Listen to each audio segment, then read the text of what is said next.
G'day everyone, it's PapaNerd back again with some more Kickstarter loot unboxing. Now, not long ago I was able to get a hold of a copy of this monster of a game. Xia, Legends of a Drift System from Far Off Games.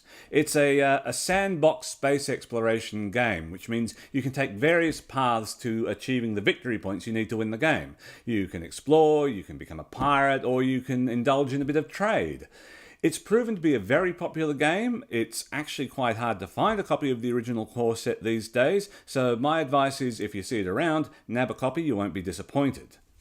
Recently, Far Off Games conducted a Kickstarter campaign for an expansion, Xia, Embers of a Forsaken Star.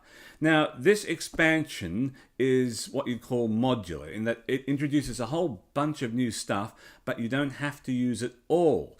You can include some of it, none of it. Well, there's no point having the expansion if you include none of it, I guess.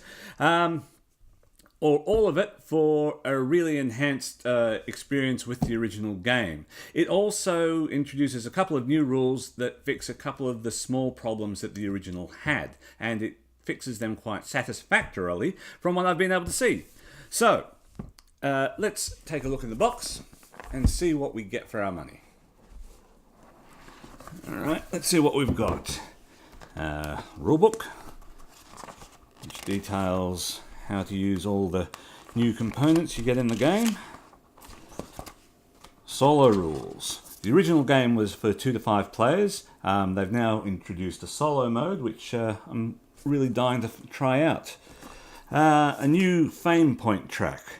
This is how you keep track of who's winning. You say you want to have the game run until the first person hits 10 victory points, so you count those off. Certain things happen at certain points, and this new fame point track includes new cards that are included in the expansion. We have some new ships. We've got the Carriac, the Skimmer, and the Vagabond, and these are different level ships. Blue are level 1 ships, and you can upgrade to a level 2 ship, and then up to a level 3 ship. Each one has more cargo space and more energy. We've got some cardboard. One of the main things are the new planetary systems. We've got an anomaly here, which looks like it's a black hole. The Brink, another sort of anomaly. More exploration tokens, which give you benefits when you find them. We've got new... Oh, that's right. One of the new things is shields and cargo pods. In this case, these are the cargo pods that you can hang off the side of your ship to give you more space on board. There are also new exploration tokens for artifacts and stuff that you can find on planets. This expansion is amazing. It just adds so much. Here's a planet with the archaeological remains that you can explore to try and find some really nice stuff you can sell for money. And another anomaly called the Chasm. Another dead world you can explore. And another one, Caracas and Tavjur. The Samara Gate. These are jump gates where once they're found you can use them to jump between different parts of the map, cutting down on the amount of travel time. We've got ice asteroids, a belt called the Grinder, which if you get stuck in it, you can get hit by an ice comet, which will cause great damage to your ship. In fact, there are several ice asteroid fields, and I believe ice is another element that you can mine during the game.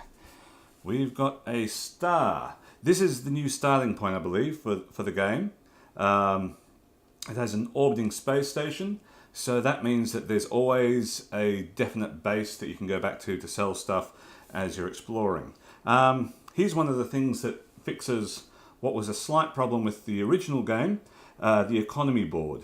In the first game, if 2 planets or 3 planets that could trade together ended up coming out in exploration close together, a person could rack up victory points quite quickly by just ducking back and forth between them. The economy board means that there is only a limited amount of each resource available, and you need to expand your trading if you want to use that as a method of gaining victory points. I thought this was such a great addition to the game that when the rules were printed on the Kickstarter campaign, I went and made up my own version of the economy board to use before the expansion actually came out. We also have more metal coins. These are beautiful. Great quality. The original game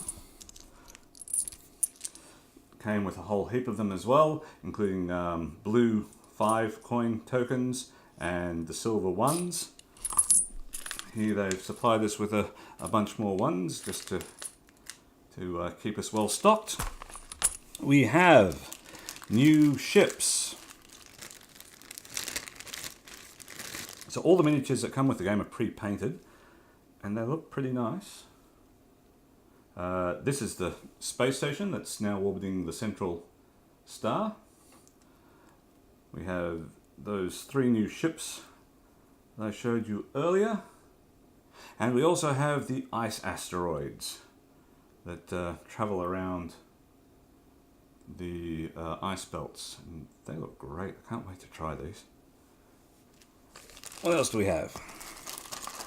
More resource tokens. So we've got the white ember cubes. That's the new resource that you can mine and sell and do things with. And there's also ice to indicate ice damage to your ships. And then we've got stands for the minis. And we get into the cards. Let's open these ones up.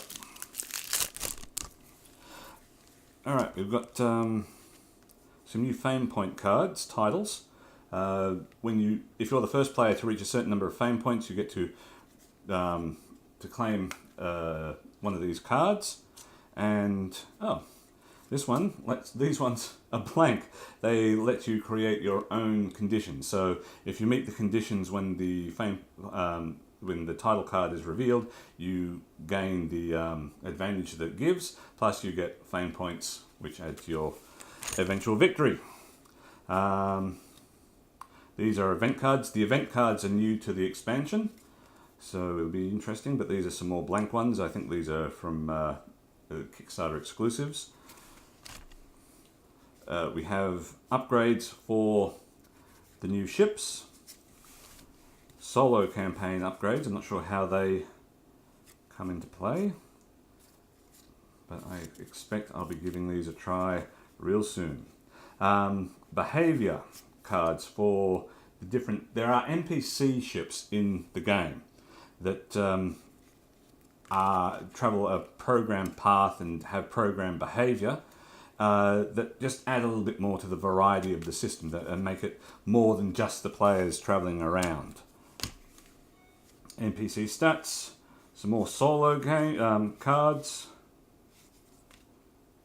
These are, looks like events and things that happen. Event cards for the main game. CD discount, Rikishi, socialist merchants. So there's a whole heap of them, and that's a new system in the that you can add to the core game. Another deck, some more event cards on top there.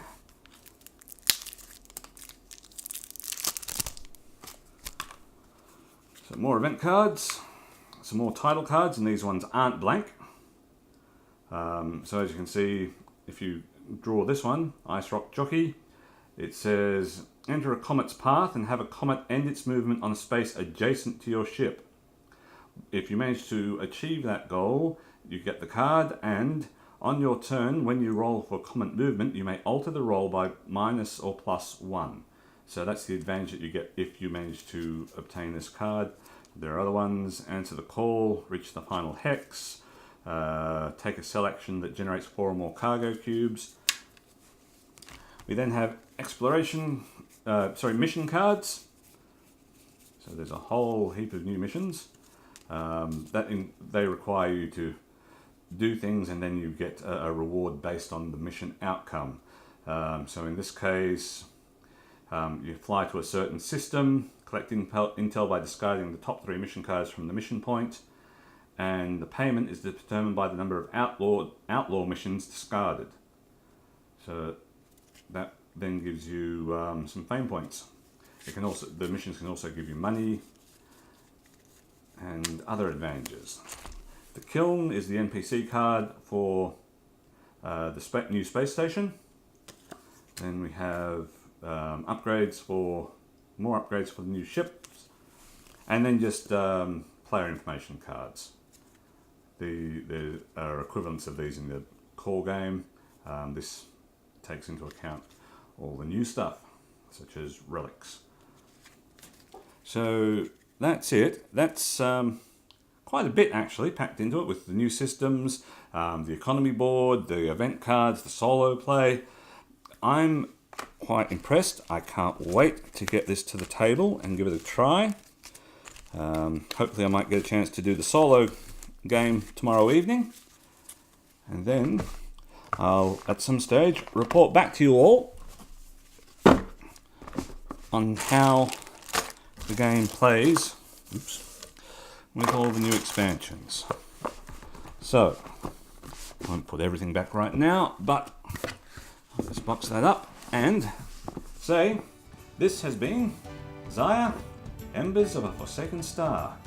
Get it if you can.